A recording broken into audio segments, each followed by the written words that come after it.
Activate LP! Hey guys, it's Tombox! I'm sure you guys playing Combo, Salad, Marine Says, GB, any type of combo-based rogue deck have had your fair share of Nibiru crashing your party. Like Chad, who just invites himself over every single time I'm working on a video. Like it or not, Nibi is here to stay, so here's 5 different ways for us to deal with Nibiru since he's here already. And make sure you guys hit that thumbs up button, hit that subscribe, ding the notification bell so you guys can stay up to date with some of these quirky, fun tips that are quite relevant to this day and age in the meta. The first method to deal with the Nibiru is to stop Nibiru by the 5th summon, either just not summoning the 5th monster, or you prevent the activation of Nibiru or negate the activation of Nibiru. It's as simple as that, and the most obvious monster of choice would be Appaloosa from Rising Rampage. On the 4th summon, you have only 4 monsters. Being a Link 4, you can use all 4 of your monsters to go into that one Appaloosa and then continue your play from there. By that time, you would have established a monster effect negator, and therefore, Nibiru will not be coming out of your opponent's hand, unless of course they have another hand trap to negate your Appaloosa, and that, well, that just sucks for you, because Nibiru plus an Impermanence, Nibiru plus a Veiler, those are pretty soul-crushing combos that I don't think anyone likes to eat, but it does occur every now and then. Now that being said, if you see that your opponent set up like an Appaloosa, should you still use that Nibiru?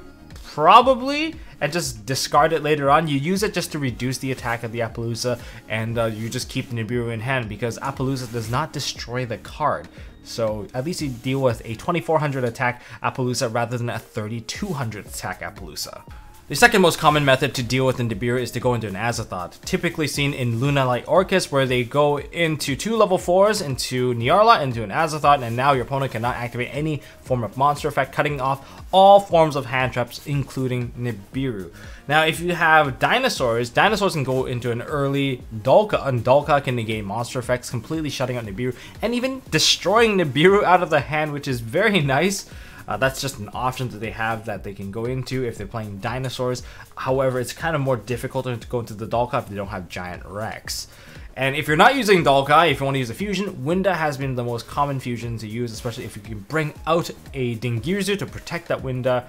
And remember, Nibiru can only activate during the main phase, so if you get all the way to the end phase with that Winda and you let the Winda just pop off, that's fine.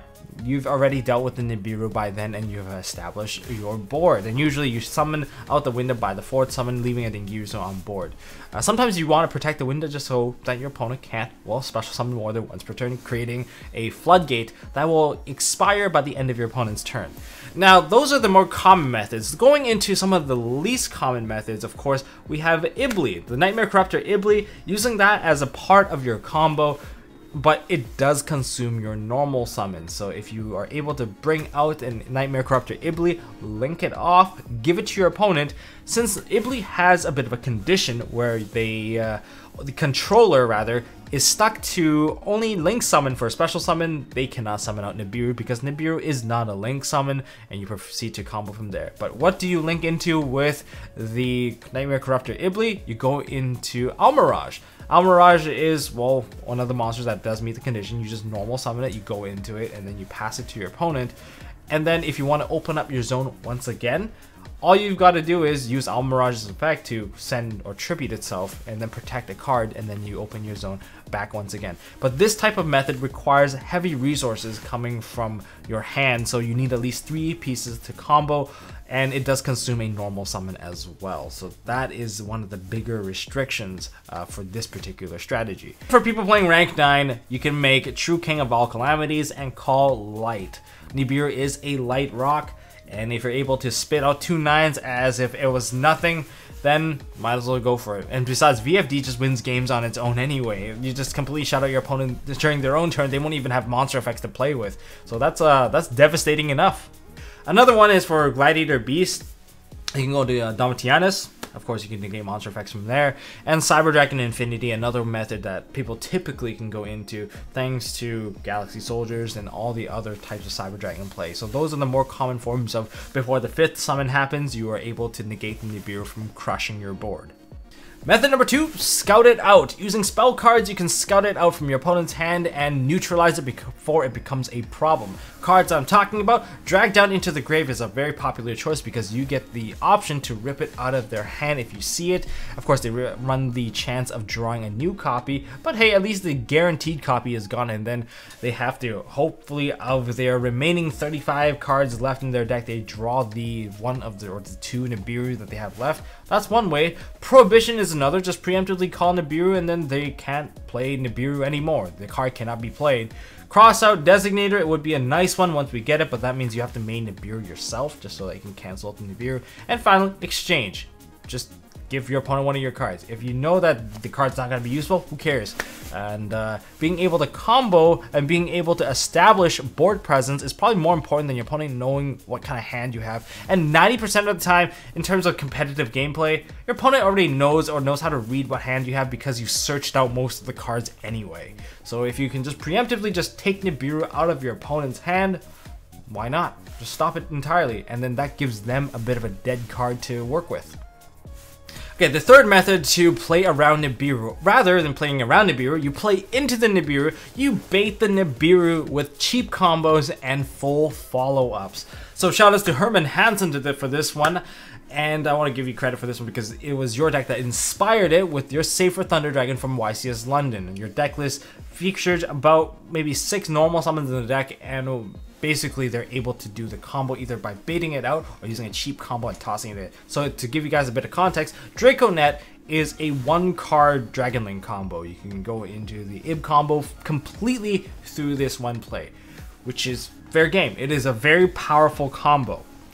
And within that combo, you can go into an Appaloosa at one point using a Link 2, depending on whatever link you chose, and you can use a Romulus.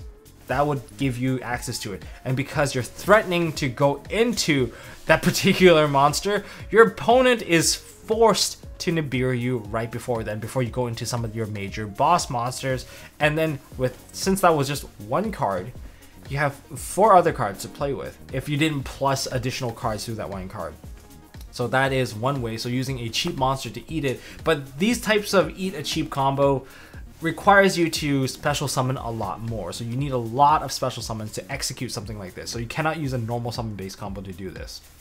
Second monster that's really useful, and that's also played within the Safer Thunder Dragon, is Curious, the Lightsworn Dominion. This one is very interesting because if your opponent Nibirus you there, you get to add a card back, and then whatever that you add back can help you facilitate to your next combo, which is why it's very awkward. So if you open with 3 monsters of the same attribute but different type, you can go into Curious. Curious mills a card and mills 3 additional cards, 1 of your choice, and of course 3 from the trigger.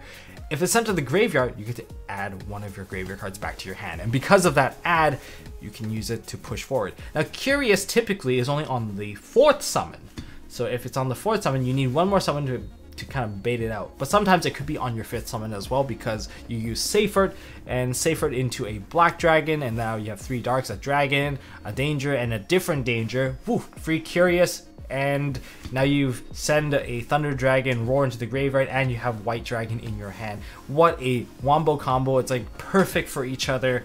So if your opponent Nibirus you, then who cares? You can still make your full combo right outside of their nose. So that's really lovely for you. And once you get to the Dragon Ravine and everything, you can throw in the Chaos Dragon Levianeer, add it back because Safert's engraved. Everything just falls into place if you do something like that. And that's the whole follow-up mentality. And Curious is one of those that can bait your opponent to Nibiru you. Now, speaking of baiting your opponent into Nibiru you, you can also use Cyber Dragon Nova. Sometimes it's your 5th summon, sometimes it's your 4th summon. If you're 4th, you can go into the Infinity. If it's not your 4th, well, then they can hit you, but then you can summon out Invoke Merkaba because you're always threatening to go into the Infinity, which can negate the Nibiru entirely. And another monster that you can kind of bait your opponent is to use Darkest Diablos. Darkest Diablos on the field can't be tributed by Nibiru anyway, but that's not the point. It's if it's in the graveyard or in your hand, you get to summon it out when your opponent tributes your Dark, but through the Nibiru. So yeah, I feel like this is like a Nibiru drinking game. Every single time I say Nibiru, someone's probably playing this game already. But yes, that's eating the Nibiru or baiting the Nibiru with a cheap combo. The fourth way to cope and deal with Nibiru is to play a control deck. Just don't play combo. If you don't play combo, that means your opponent's Nibiru are basically dead. They have dead cards in their hand, and maining Nibiru is a pretty common practice these days. Even in my Glad Beast deck, I main Nibiru. In Sky Striker, you can main Nibiru. Everything that I've seen at recent YCs, some or actually a majority of people have main Nibiru because it's so effective at dealing with combo decks. And if you lose the die roll and you have the Nibiru, it feels amazing. It's not just some sort of side deck card anymore. So if you switch to control, that means they have 3 copies of dead cards in the game 1. And if they open with it, they're hoping to use it. Very eager. And some people are so eager to the point that they just pass turn if they open with it. And now you can just take game off of them because you have established full control over them. So I guess control decks, we have Sky Strikers, True Dracos, Altergeist, Sub-Terror. Seems like all these decks are the ones that people can really just hate you for playing, unfortunately. But it is what it is. These are the control decks. Control deck doesn't let people play. People get really, well, people get a bit upset that they can't play their favorite game of Yu-Gi-Oh, I guess.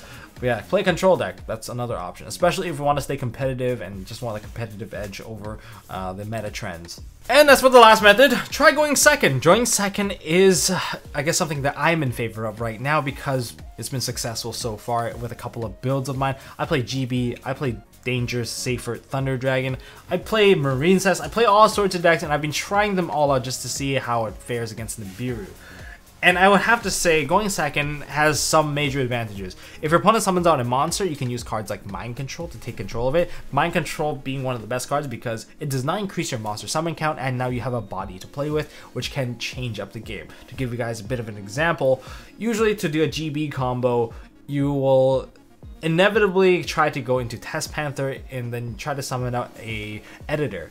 But Editor is typically your 6th summon, so you need to make sure that by your 5th summon you get your Editor. Mind Control can help get you there, and once you have Editor, even if you get Nibiru, if you have 1 comeback, you just activate the comeback, and then you just activate Editor's effect again to summon out Gyzarus. Gyzarus will pop the card, you get a free swing. With a free swing, you finally get to do the ultimate tag that completes your entire board. So that is a very fun way to play with, say, going second, using Mind Control. Other things to be aware of if you're just trying to OTK your opponent is that Nibiru can only be activated during the main phase. So during the battle phase, if you have a ton of quick effects, use your quick effects to your advantage to maximize the damage and the reach. So hope that you can push your opponent down to, well, from 8,000 to 0. And cards that can really do that, you have Rocket Tracer that can summon out 19 Beatsticks. Additionally, just keep pushing some damage over. And aside from just damage pushing, I guess there's another monster you can push out, which is Gizmek. Gizmek gives you another 2450 reach, which is amazing because, again, battle phase, your opponent cannot Nibiru. And I think that is pretty big and something that you guys should be aware of, especially when these things kind of come up every now and then. And yeah, so those are my 5 ways of dealing with Nibiru currently. If you guys have any type of suggestion, leave it down in the comment section below. I'd love to hear your thoughts, read your thoughts. Don't forget to hit thumbs up if you guys like this video. If you guys got more stuff coming up, so make sure you guys hit the subscribe button, ding the notification bell, and I will see you guys in the next one.